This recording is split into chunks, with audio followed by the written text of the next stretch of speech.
ನಮಸ್ಕಾರ ಪಾಲಕರೇ ಮತ್ತು ವಿದ್ಯಾರ್ಥಿಗಳೇ. ಈ ಒಂದು ವಿಡಿಯೋದಲ್ಲಿ ಮಾರ್ಚ್ 2ನೇ ತಾರೀಕು ಆಳ್ವಾಸ್ ಪರೀಕ್ಷೆ ನಡೀತಾ ಇದೆ. ಅದರ ಒಂದು ಹಾಲ್ ಟಿಕೆಟ್ ಅನ್ನ ಹೇಗೆ ನಾವು ಡೌನ್ಲೋಡ್ ಮಾಡ್ಕೊಳ್ಬೋದು ಅದರ ಬಗ್ಗೆ ಹೇಳ್ಕೊಡ್ತೇನೆ. ಸೊ ಈ ಒಂದು ವೆಬ್ಸೈಟ್ಗೆ ಹೋಗಬೇಕು, alwasschools.com ಅಂತ. ಇಲ್ಲಿ ಒಂದು ಕನ್ನಡ ಮಾಧ್ಯಮ ಉಚಿತ ಶಿಕ್ಷಣ ಅರ್ಜಿ ಆಹ್ವಾನ ಅಂತ ಇರುತ್ತೆ, ಅದ್ರ ಮೇಲೆ ಕ್ಲಿಕ್ ಮಾಡಿ. ಅದಾದ ಮೇಲೆ ನಿಮಗೊಂದು ವಿಂಡೋ ಬರುತ್ತೆ, ಅದರಲ್ಲಿ ಶಾರ್ಟ್ಸ್ ನಂಬರ್ ಅಂತ ಇರುತ್ತೆ. ಆಮೇಲೆ ವಿದ್ಯಾರ್ಥಿಯ ಡೇಟ್ ಆಫ್ ಬರ್ತ್ ಏನು ಕೊಟ್ಟಿದ್ದೀರಿ, ಅಪ್ಲಿಕೇಶನ್ ಹಾಕಬೇಕಾದ್ರೆ SATS ನಂಬರ್ ಏನು ಕೊಟ್ಟಿದ್ದೀರಿ ಅದನ್ನು ಹಾಕಿ ಲಾಗಿನ್ ಅಂತ ಕ್ಲಿಕ್ ಮಾಡಿದಾಗ ನಿಮಗೆ ಈ ಥರ ಬರುತ್ತೆ. ಈ ಥರ ನಾನು ಏನು ಮಾಡಿದ್ದೀನಿ, SATS ನಂಬರು ಮತ್ತು ಡೇಟ್ ಆಫ್ ಬರ್ತ್ ಕೊಟ್ಟಿದ್ದೀನಿ.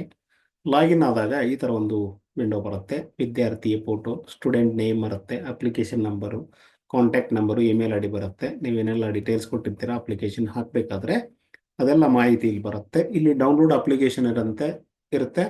ಹಾಲ್ ಟಿಕೆಟ್ ಅಂತ 2 ಲಿಂಕ್ ಇರುತ್ತೆ.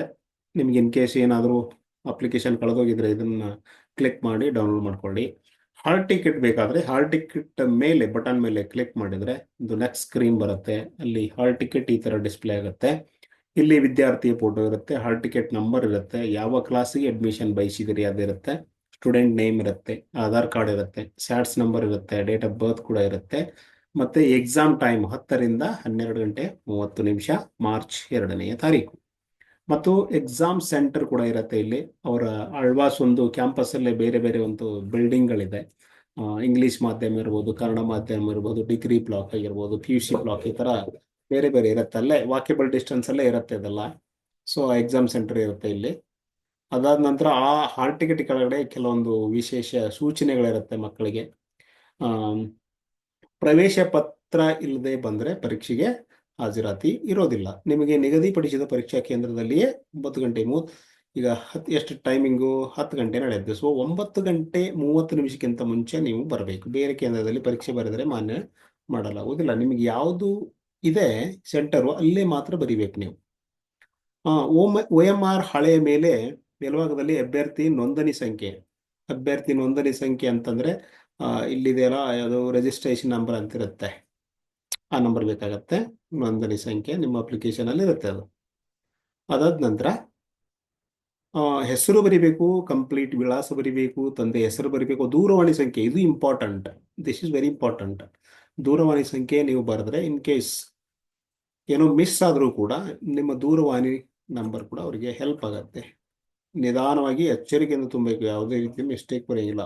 ನಿಮ್ಮ ಹೆಸರು, ನಿಮ್ಮ ಊರ ವಿಳಾಸ, ಪೋಸ್ಟಲ್ ಅಡ್ರೆಸ್ ಟು ಪೋಸ್ಟ್ ಕೋಡು ಅದೆಲ್ಲ ಬೇಕಾಗತ್ತೆ. ಅದನ್ನು ಕಂಪ್ಲೀಟ್ ಅಡ್ರೆಸ್ ಒಂದು ನೋಡ್ಕೊಂಡು ಹೋಗಿ.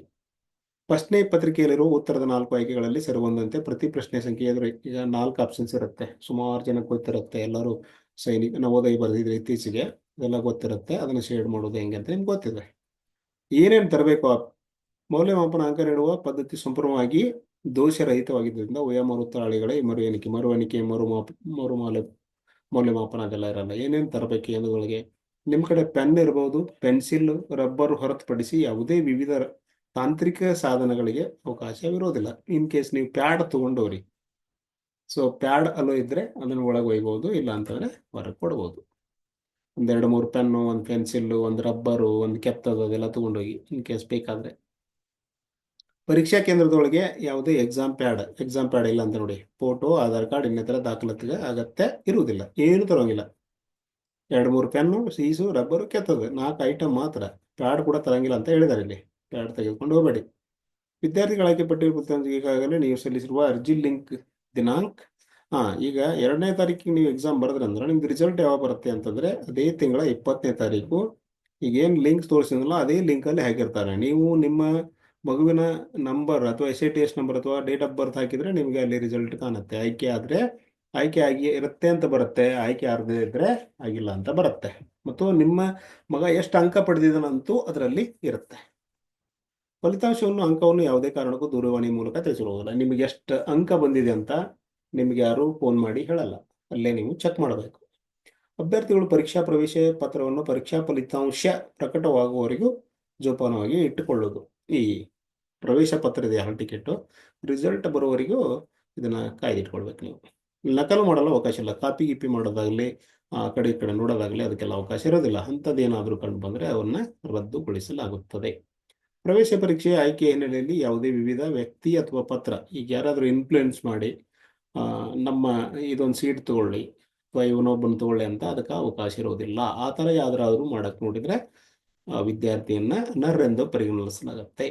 ಪರೀಕ್ಷೆಯ ಬಗ್ಗೆ ಯಾವುದೇ ದೂರುಗಳಿದ್ದಲ್ಲಿ ನಿಮ್ಗೆ ಏನಾದರೂ ಈ ಪರೀಕ್ಷೆಯ ಬಗ್ಗೆ ಸಲಹೆಗಳಾಗಿರ್ಬೋದು, ದೂರುಗಳಾಗಿರ್ಬೋದು ಇದ್ದರೆ ಪರೀಕ್ಷೆ ದಿನದಂದೇ ಲಿಖಿತ ರೂಪದಲ್ಲಿ ಮುಖ್ಯ ಶಿಕ್ಷಕರ ಬಳಿಗೆ ಪತ್ರವನ್ನು ನೀಡುವುದು. ಏನಾದರೂ ಈ ಎಕ್ಸಾಮ್ ಬಗ್ಗೆ ದೂರುಗಳಿದ್ದಲ್ಲಿ ಅದು ಸಲಹೆಗಳಿದ್ದಲ್ಲಿ ನೀವು ಫಾರ್ ಎಕ್ಸಾಂಪಲ್ ಇವಾಗ ಎಕ್ಸಾಮ್ ಟೈಮ್ ಇದೆ 10 ಗಂಟೆ, ನೀವು ಬೇರೆ ಬೇರೆ ಕಡೆಯಿಂದ ಬರ್ತಿರ್ತೀರ, ಸೊ ಒಂದು ಸ್ವಲ್ಪ ಪರೀಕ್ಷೆನ ಲೇಟ್ ಆಗಿಡ್ರಿ ಅಂತ ಇದರ ಒಂದು ಸಲಹೆ ಇರ್ಬೋದು, ಅದನ್ನು ನೀವು ಅಲ್ಲಿ ಕೊಡಬಹುದು.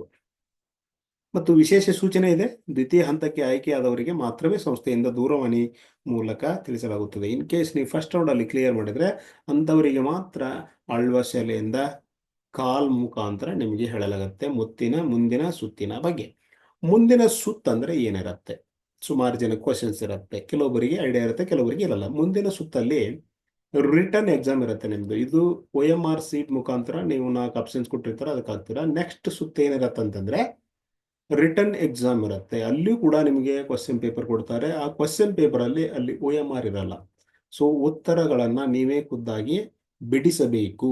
ಅದು ನೆಕ್ಸ್ಟ್ ರೌಂಡ್. ಅದು ಸ್ವಲ್ಪ ಲಿಖಿತ ರೂಪದ್ದು ಟೆಸ್ಟ್ ಇರುತ್ತೆ. ಅದರಲ್ಲಿ ಯಾರು ಪಾಸ್ ಆಗ್ತಾರೆ ಅವರಿಗೆ ಒಂದು ಮೌಖಿಕ ಇಂಟರ್ವ್ಯೂ ಇರುತ್ತೆ. ಮೌಖಿಕ ಅಂದರೆ ಅದಕ್ಕೇನು ಮಾರ್ಕ್ಸ್ ಇರಲ್ಲ. ಜನರಿಕ್ ಆಗಿ ಅಧ್ಯಕ್ಷರು, ಸಂಸ್ಥೆ ಅಧ್ಯಕ್ಷರು ಆಗಿರ್ಬೋದು, ಹೆಡ್ ಮಾಸ್ಟರ್ ಆಗಿರ್ಬೋದು, ನಿಮಗೆ ಮಾತಾಡ್ತಾರೆ. ಅದು ಜನರಿಕ್ ಇರುತ್ತೆ. ನಿಮಗೆ ಬರ್ಲಿಕ್ಕೆ ಇಷ್ಟ ಇದೆಯಾ, ಯಾಕೆ ನಮ್ಮ ಸಾಲಿ ನಿಮಗೆ, ಈ ಥರ ಒಂದು ಜನರಿಗೆ ಕ್ವಶನ್ಸ್ ಕೇಳ್ತಾರೆ. ನಿಮ್ಮ ಏರಿಯಾ ಆಫ್ ಇಂಟ್ರೆಸ್ಟ್ ಕೇಳ್ಬೋದು, ಈ ಥರ ಎಲ್ಲ ಕೇಳ್ತಾರೆ. ಅದಕ್ಕೋಸ್ಕರ ಅದೇನು ಮಾರ್ಕ್ಸ್ ಏನು ಇರೋದಿಲ್ಲ. ಫಸ್ಟ್ ರೌಂಡು ನೀವು ಸೆಕೆಂಡ್ ರೌಂಡ್ ಕ್ಲಿಯರ್ ಆದರೆ ನೀವು ಆಲ್ಮೋಸ್ಟ್ ಥ್ರೂ ಆಗ್ತೀರಾ. ಅವತ್ತು ಸೆಕೆಂಡ್ ರೌಂಡ್ ಕೂಡ ಒಂದು ಸಂಡೇ ಇಟ್ಟಿರ್ತಾರೆ. ಸಂಡೇ ಎಲ್ಲ ಪ್ರೊಸೆಸ್ ಮುಗಿಸಿ, ಸೊ ಫೈನಲ್ ಆಯ್ಕೆ ಆದ ನಂತರ ಮಂಡೇ ಒಂದಿನ ನೀವು ಅಲ್ಲಿರಬೇಕಾಗತ್ತೆ. ಅಡ್ಮಿಷನ್ ಮಾಡಿಸಿ ನೀವು ವಾಪಸ್ ಊರಿಗೆ ಬರಬೇಕಾಗತ್ತೆ. ಇದು ಕಂಪ್ಲೀಟ್ ಪ್ರಾಸೆಸ್. ಇನ್ನೇನಾದರೂ ನಿಮಗೆ ಡೌಟ್ಸ್ ಏನಾದರೂ ಇದ್ದರೆ ನನಗೆ ಕಮೆಂಟ್ ಹಾಕಿ ಈ ವಿಡಿಯೋ ಕೆಳಗಡೆ. ಇನ್ನು ಯಾರು ಸಬ್ಸ್ಕ್ರೈಬ್ ಆಗಲ್ಲ ಅಂತ ಸಬ್ಸ್ಕ್ರೈಬ್ ಮಾಡ್ಕೊಳ್ಳಿ. ಮೊರಾರ್ಜಿಯ ನಂತರ ನಾನು ಏನು ಮಾಡ್ತೇನೆ, ಆಳ್ವಾಸದಲ್ಲಿ ಬರುವಂಥ mental ability, Kannada grammar, English grammar, mainly mental ability ಮತ್ತು English grammar for all the classes. 6ನೇ ಕ್ಲಾಸಿಂದ 8ನೇ ಕ್ಲಾಸ್ವರೆಗೆ ಏನು ಗ್ರಾಮರ್ ಕೇಳ್ಬೋದು ಮತ್ತು ಮ್ಯಾಥ್ಸ್ ಕ್ವಶನ್ಸ್ ಅದನ್ನು 15ನೇ ತಾರೀಕು ಮೊರಾರ್ಜಿ ಮುಗಿದ ನಂತರ ನಾನು ವಿಡಿಯೋಗಳನ್ನು ಮಾಡಿ ಹಾಕ್ತೇನೆ. ಅದು ನಿಮಗೆ ಹೆಲ್ಪ್ ಆಗುತ್ತೆ ಅಂತ ಹೇಳ್ತಾ ಥ್ಯಾಂಕ್ ಯು.